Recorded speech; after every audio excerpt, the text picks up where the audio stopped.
Winter was drawing to an end. We began to look towards spring, the time of year when new life emerges on the farm. Trees budding, flowers emerging, and the birth of new baby chicks, calves, and piglets. It's a truly miraculous time, representing the beginning of a new cycle. Timing is important, something I have not admittingly been very good with. Between jumping fences and the lack of space to isolate, or just bad math, we've had to deal with births at all times of the year. Fortunately, so far we've made it work every time despite the season. However, you do make things easy on yourself when you time it right. Wouldn't you know it, we did it again. This time it was a combination of bad math and the lack of housing. We got a new bull at the end of May in 2020. And in my mind, I had at least 1 or 2 cycles before they would catch. But Bully Boy obviously had other plans. Early one morning, in early March, I was doing my morning checks, and there was another tiny head in the cowshed.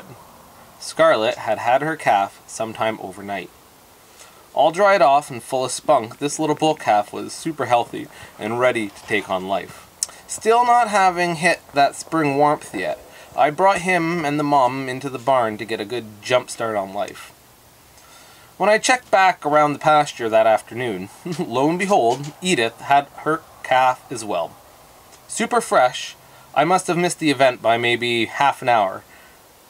Another beautiful calf, this time a little heifer, so even more welcome. Now Treasure was also panting very hard and showing some signs of early labor. Could it be 3 calves in one day? Yeah, well, of course that would be too convenient.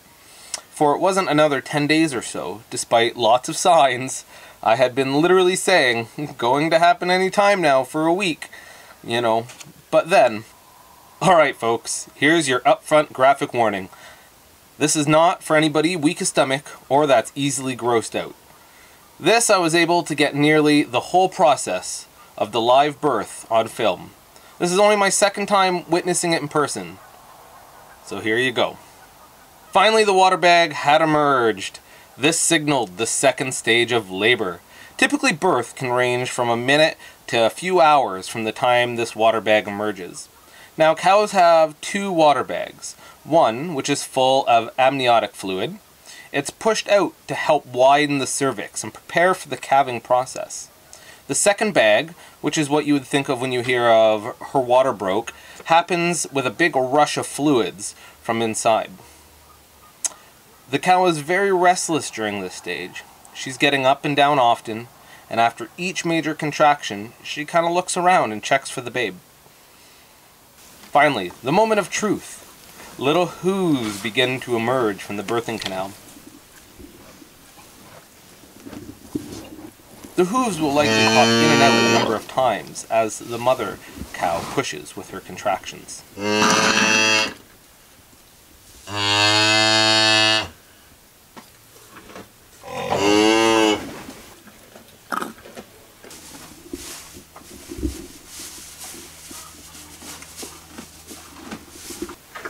The calf is currently positioned front hooves first in a diving position.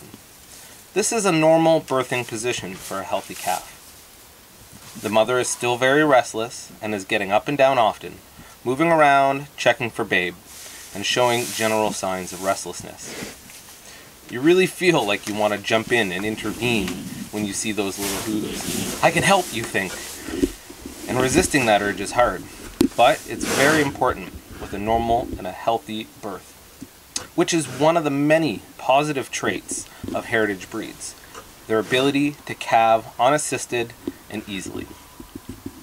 But in due time, mother gets there on her own. For us, it was around the 90-minute mark from the emergence of the first water bag to where we are now. Mom cow makes her final push to get this little babe out.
Mostly.